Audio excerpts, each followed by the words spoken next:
Fala pessoal, tudo bom? Professor Pérez Felipe, professor Pequinho para mais uma aula, né pessoal? Vamos fazer nosso vídeo de revisão parte 2, tá certo? Bom, nós vimos 3 assuntos na parte 1, MU, MUV e vertical. Vamos ver 3 agora, lançamento horizontal e oblíquo, que é um só, MCU e MCUV. Vamos lá. No lançamento horizontal e oblíquo, sim, e depois eu vou resolver questões com vocês, tá certo? 6 questões dessa vez. No lançamento horizontal e oblíquo, a gente precisa entender o seguinte, por exemplo, tem uma mesa aqui e uma bola vai correr e ela vai fazer essa parábola.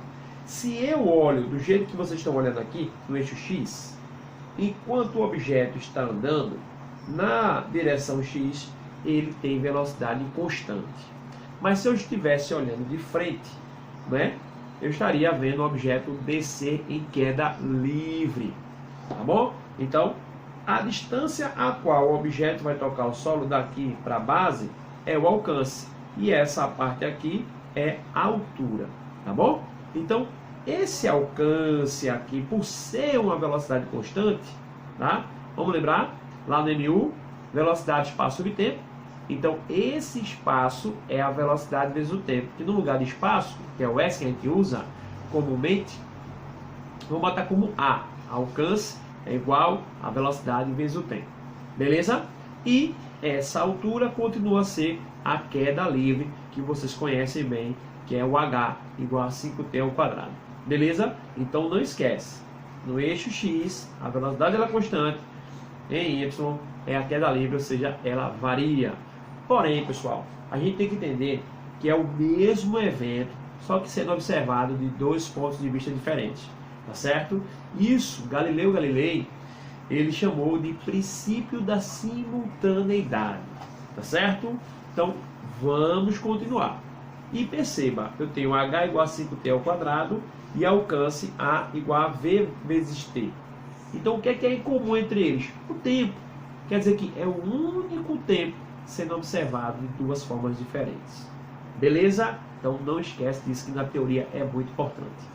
Vamos agora para o lançamento oblíquo, tá certo? Bom, fica um pouco complicado aqui, que eu gosto mais de explicar, e às vezes eu mostro no meu computador, mas estou com um pequeno probleminha técnico aqui. Mas vamos lá. No lançamento oblíquo, perceba, eu vou ter a parábola e eu tenho um ângulo de lançamento e essa velocidade aqui, a velocidade inicial. Então vamos lá. De novo, se eu olhar em X, enquanto o objeto faz essa parábola, a sua velocidade em X ela é constante, ela é igual, não muda. Mas, enquanto eu lanço, perceba que isso aqui é um projétil, ela vai ter sempre uma velocidade em X e uma velocidade em Y. Em X ela é a mesma e em Y ela vai mudando. Ela começa grande, vai diminuindo, vai diminuindo. Quando ela chega no ponto máximo da parábola, perceba a parábola aqui, ó, só tem velocidade na direção X. Não tem na direção Y, Y é 0 no ponto máximo. Depois ela volta a cair, o Y volta a aparecer e ela volta a seguir a sua parábola. Beleza? Então vamos entender. A distância em X é o alcance. Esse alcance aí vai depender do ângulo e da velocidade. Esse alcance vai ser V0 inicial, né? V0 velocidade inicial ao quadrado, seno de 2θ. Cuidado com isso. Seno de 2θ sobre a gravidade. Ou seja, eu tenho um ângulo, eu não vou usar esse ângulo, eu vou dobrar ele e tirar o seno. Então, se for 30 graus, seno de 60. Se for 45, seno de 90. Se for 60, seno de 120. Beleza, galerinha? Tranquilo. Segue o jogo. Então, aqui é o alcance. Já, se eu olho em Y, eu olho de frente, penso o seguinte, eu tenho o tempo de subida e o tempo de descida. Lembra lá no vertical? Tempo de subida, tempo de descida e queda, que é subida mais descida. Aqui é parecido. A diferença aqui é subida e descida é a mesma, só que ao invés de chamar de queda, a gente vai chamar de voo. Ó, é o tempo que o objeto vai levar para fazer toda essa trajetória. Beleza, galerinha? Vamos seguir. Então, esse tempo para vir daqui para cá, esse tempo chamado tempo de subida, é V0 vezes o seno. E esse tempo é o mesmo para descer. Tá bom? Então, se a gente sabe que o tempo de subida é igual ao tempo de descida e voo é o dobro, é tudo, então quer dizer que o tempo de voo é 2v0 seno do ângulo. Falando, né? Esse tempo de subida é justamente a velocidade vezes o seno do ângulo sobre a gravidade. Esse vai ser o tempo para vir daqui para cá. Então, esse mesmo tempo vai ser o tempo para vir daqui para o chão, que é a descida, não confundir com queda. Então, lá no movimento vertical, a gente chama de queda, mas aqui a gente chama de voo. É o tempo de subida mais o tempo de descida. Beleza? Bom, nessa trajetória, ou seja, o tempo de voo, ele vai ser o dobro do tempo de subida. Então, vai ser 2v0 seno sobre a gravidade. E aí, perceba, na parábola, existe esse ponto máximo aqui, esse ápice, que a distância daqui para o chão é justamente chamada altura máxima. Beleza, pessoal? Então, vamos seguir. Essa altura máxima, claro, eu posso usar a relação de Torricelli para poder encontrar. Essa altura máxima, H máximo, é V0y ao quadrado sobre 2G. E tem um pequeno detalhe aí. Esse V0y é a velocidade inicial projetada em y. Essa velocidade inicial, ou seja, V0y, é V0 vezes o seno do ângulo. Então, qual é a dica? Encontra V0y separadamente, acha o valor e joga na altura máxima. Beleza, galerinha? Vamos seguir. Agora, a gente vai para o movimento circular uniforme. O movimento circular uniforme, vamos lembrar, nós temos aqui esse movimento, eu tenho um raio, existe uma velocidade tangencial, existe uma aceleração centrípeta. Beleza? Não esquece, não existe aceleração para frente no MCU. Existe só aceleração para o centro, chamada de centrípeta. Essa velocidade aqui, também chamada de velocidade linear, também chamada de velocidade tangencial, ela pode depender do raio e ela pode depender também do tempo ou da frequência. Se eu quiser saber essa velocidade em função do tempo, é 2πr, que é a circunferência sobre o tempo, ou 2πr vezes f, que é a frequência. Beleza? Se eu quiser agora saber da velocidade angular, a velocidade angular está no meio, tá certo? Ou seja, não depende de distância, não depende de raio. Então, essa velocidade angular, ela essa velocidade angular vai ser o deslocamento angular sobre o tempo. Então, não depende de distância, porque a gente está no meio. Beleza? Então, essa angular é o deslocamento angular 2π sobre o tempo, ou 2π vezes f. Beleza? Não vamos esquecer desse detalhe, galerinha. E claro, a aceleração centrípeta que está aqui durante toda a trajetória, essa ACP, ela é v ao quadrado sobre o raio, ou ômega ao quadrado vezes r. Beleza? Estão entendendo? Estão captando? Vamos aí para o MCUV. Para a gente concluir, né, pessoal? A gente vai para o MCUV, Movimento Circular Uniformemente Variado. A lógica é parecida com a do MCU, né? Eu tenho um círculo, eu tenho um raio, mesma coisa. A diferença aqui agora, pessoal, além de ter a velocidade para frente, eu tenho uma aceleração também. No MCU não tem, no MCUV tem, tá? Então agora eu tenho uma aceleração tangencial, eu continuo a ter uma aceleração centrípeta e eu vou ter a resultante. Vamos lembrar? Se eu tenho dois vetores de mesma natureza e perpendiculares entre si, eu tenho a resultante. Ela que vai fazer com que o objeto comece a mudar e ganhar cada vez mais velocidade. Como, por exemplo, a turbina de um avião, a hélice do helicóptero, tá certo? Então vamos entender isso aí. Para melhorar o entendimento de vocês, qual é a dica que eu dou? Você vai pegar justamente o seguinte, as mesmas relações de MOVE e comparar com o MCUV. Como assim, Pet? Vamos lá. Lá em MOVE, eu tenho vovô e vovó ainda trabalham, o VOAT, né? Função horária da velocidade. Eu tenho função horária do deslocamento, que é o sorvetão. E eu tenho a equação da velocidade, que é Torricelli, que é o V ao quadrado, V0 ao quadrado, mais 2 vezes A vezes ΔS. Então, o que é que nós vamos fazer nessas três relações? O que for V, que é a velocidade linear, você vai trocar por W, que é a angular. A angular está onde? Está no meio. Beleza aí? Por quê? Porque se esse eixo acelera, todo o resto vai acelerar. Deu para sacar? Então, o que for V vira W. Então, quer dizer que a função horária da velocidade do deslocamento angular é W igual W inicial mais o que for A vai ser alfa, que é a aceleração angular. Então, vai ser alfa vezes o tempo. Beleza? Sacaram isso? Ômega igual a ômega 0 mais alfa t. E a função horária do deslocamento angular, o que for S de espaço, você vai chamar de θ, que é o ângulo, que é quantos radianos ele está dando a partir daquele tempo. Então, vai ficar θ igual a θ inicial mais ômega 0t mais alfa t ao quadrado sobre 2. Variaram? Beleza? Quem tiver mais dúvida, olha lá na sala do Google que eu tenho para vocês. E lá no PowerPoint tem tudo organizadinho, fica bem melhor para você captar aqui. Tá certo? Esse vídeo, lembre, é para a gente resolver questões, tá bom? E a equação da velocidade, o Torricelli, de novo, que for V, vai virar W, então vai ficar W ao quadrado igual a W inicial ao quadrado, mais duas vezes, no lugar do A eu boto alfa, 2 alfa, e no lugar do S eu boto θ, delta θ. Deu para clarear? Se preocupa não, a gente vai agora resolver as questões para você entender melhor como funciona, tá bom? Fala pessoal, tudo bom? Professor Pérez Felipe, professor Pequinho aqui. Vamos continuar vídeo de revisão parte 2, tá pessoal? Nesse vídeo nós vamos falar sobre lançamento horizontal e oblíquo, vamos resolver questões sobre isso.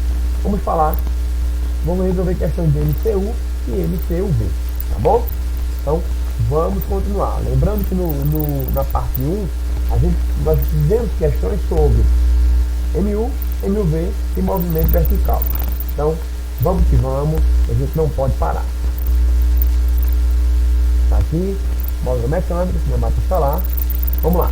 Primeira questão. Um avião em voo horizontal a 2.000 metros de altura deve soltar uma bomba sobre um alvo móvel. A velocidade do avião é de 432 km por hora e a do alvo é de 10, ambas constantes e de mesmo sentido. Para o alvo ser atingido, o avião deverá soltar uma bomba a uma distância d em média igual a quanto? Então preste bem atenção nisso aí, pessoal. Tanto o tanque quanto o avião estão andando, tá certo? Então vamos tomar cuidado com alguns detalhes. Por exemplo, quando a gente fala de lançamento horizontal e oblíquo, no lançamento horizontal nós temos a altura, que no caso é de 2.000 metros, e temos o alcance, que no caso é a distância d, a qual a gente pretende encontrar. Uma coisa que a gente precisa tomar cuidado é que o tanque está andando, ele não está parado, tá certo? Então tá aí, ó. Como o avião e o tanque estão indo na mesma direção e sentido, teremos que encontrar o tempo de queda do projétil e em seguida considerar a velocidade relativa entre os dois. Assim, eu vou usar a queda livre, olha aí, negrito, h igual a 5t ao quadrado. Então ficaremos com 2.000 igual a 5t ao quadrado. Então, esse tempo ao quadrado é 2.000 sobre 5, que vai dar 400. A raiz de 400 vai dar 20 segundos. Beleza? Ou seja, esse foi o tempo para que o projétil atinja o solo e, consequentemente, o tanque. Porém, como a gente quer encontrar a distância, eu preciso usar a velocidade relativa entre eles, que é 120, ou seja, eu transformei 432 km por hora para metros por segundo e subtraí da velocidade do tanque, que é de 10.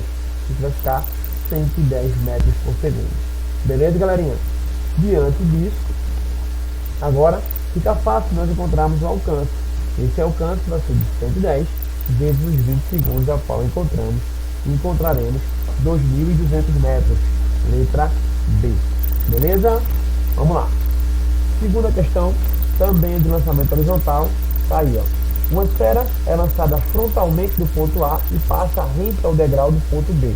Sendo de 10 metros por segundo ao quadrado o valor de sua aceleração local da gravidade, o valor da velocidade horizontal da esfera em A é quanto? Então a gente não pode esquecer que em X, que é justamente de como nós estamos vendo essa figura, o objeto, ele durante o projeto, durante o lançamento, ele vai ter sempre a velocidade constante. Beleza? Então a altura é de 20 centímetros e o alcance é de 30. Então vamos lá achar essa velocidade.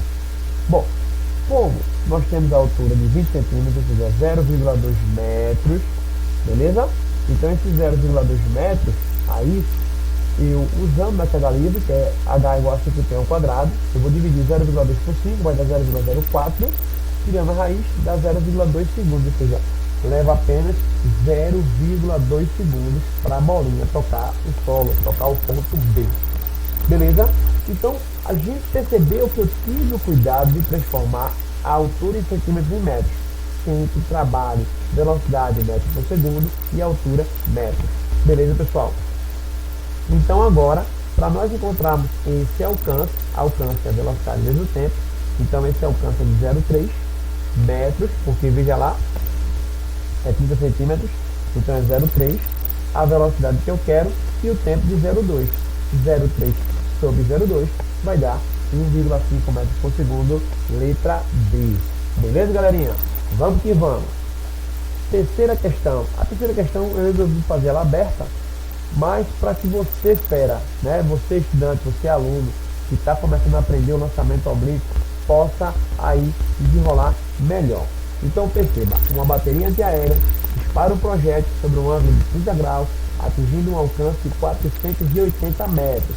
Encontre o valor da velocidade inicial do disparo, o tempo de subida e o tempo de voo. Mas espere que não está em questão aberta, calma pessoal. Isso é uma forma de você praticar, tá certo? E aí essa prática, claro, que vai te dar segurança de na hora da questão ela te pedir o que quiser, você vai conseguir determinar.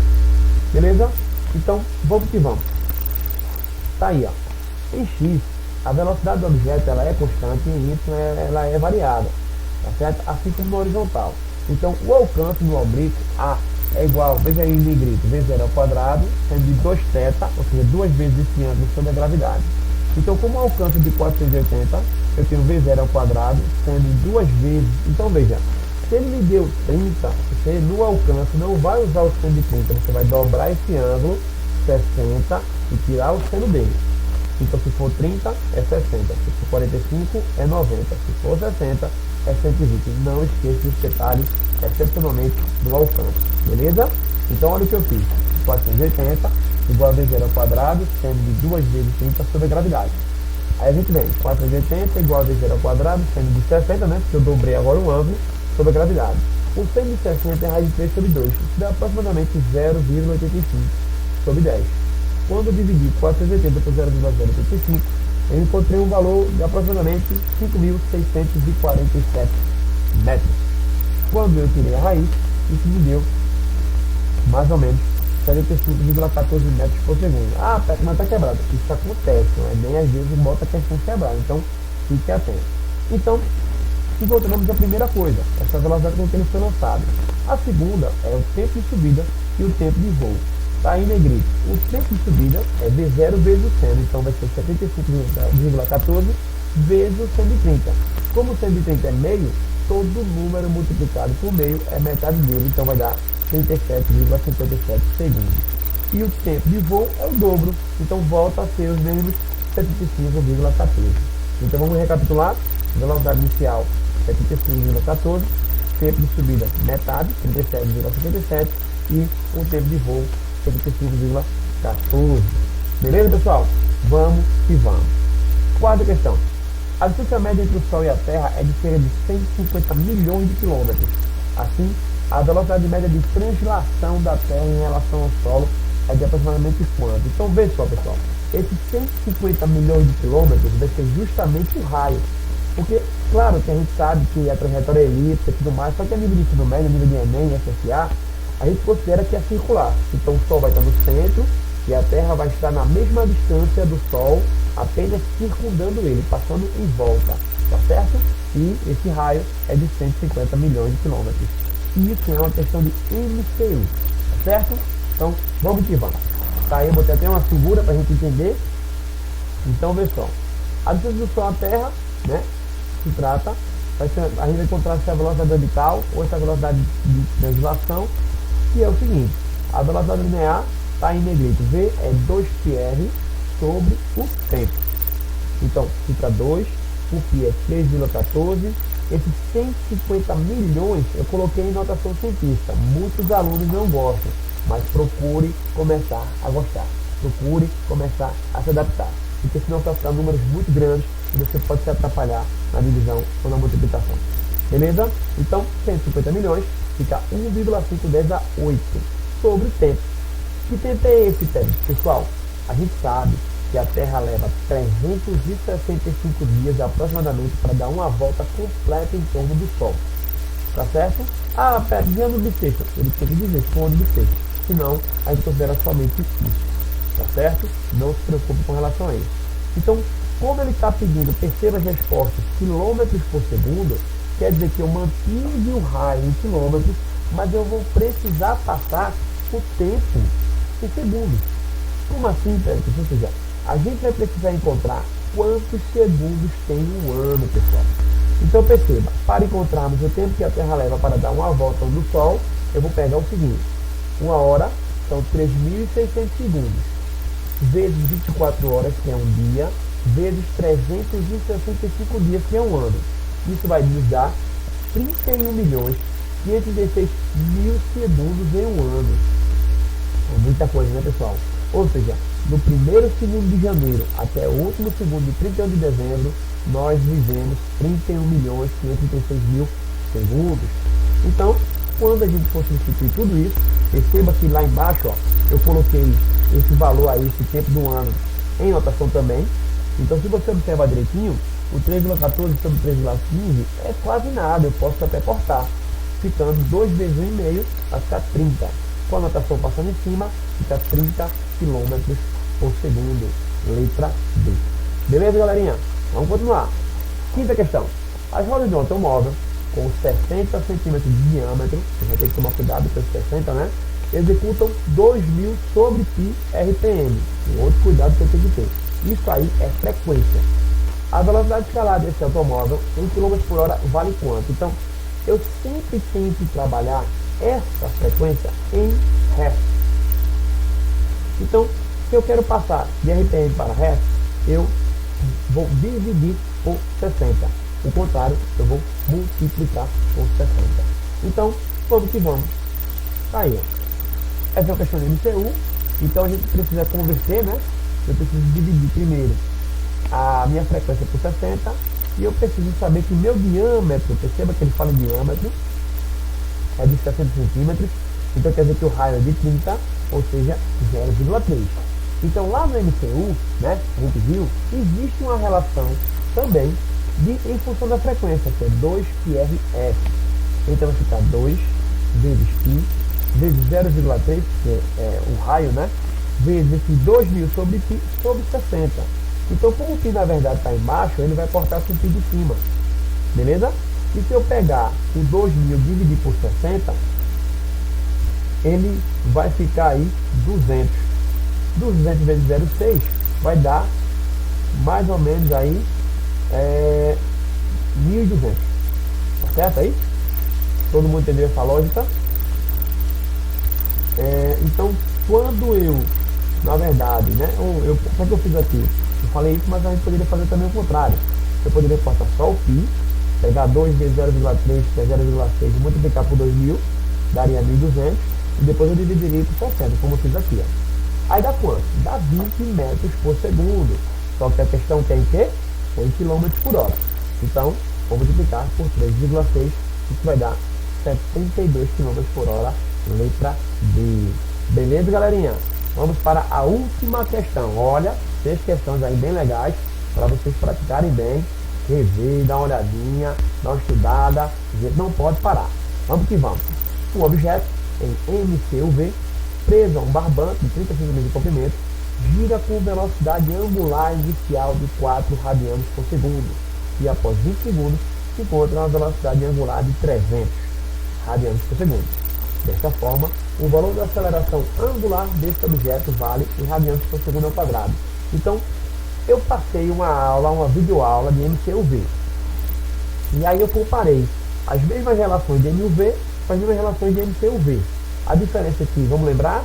O que for V é W, o que for A é alfa, e o que for S, que é o espaço, vai ser θ.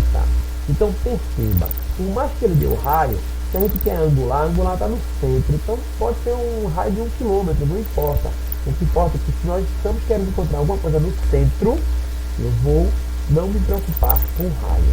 Então, como ele está dando, que existe uma velocidade inicial de 4, vai levar 20 segundos até atingir 300, então, perceba, eu estou mudando minha velocidade em função do tempo. Vamos lembrar? Lá no MUV seria voado. Vovô e vovó ainda trabalham, mas aqui nós vamos usar a mesma relação só que em função da angular. Ômega igual a ômega 0 mais alfa t. 300 igual a 4 mais 20 alfa.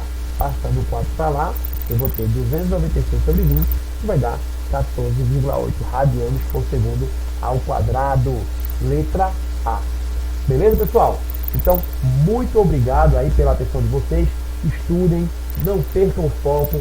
Logo, logo, essa quarentena vai passar e a gente vai voltar aí a ter contato, a estudar, a se planejar melhor. Tá bom? Um forte abraço para vocês e bons estudos. Até a próxima.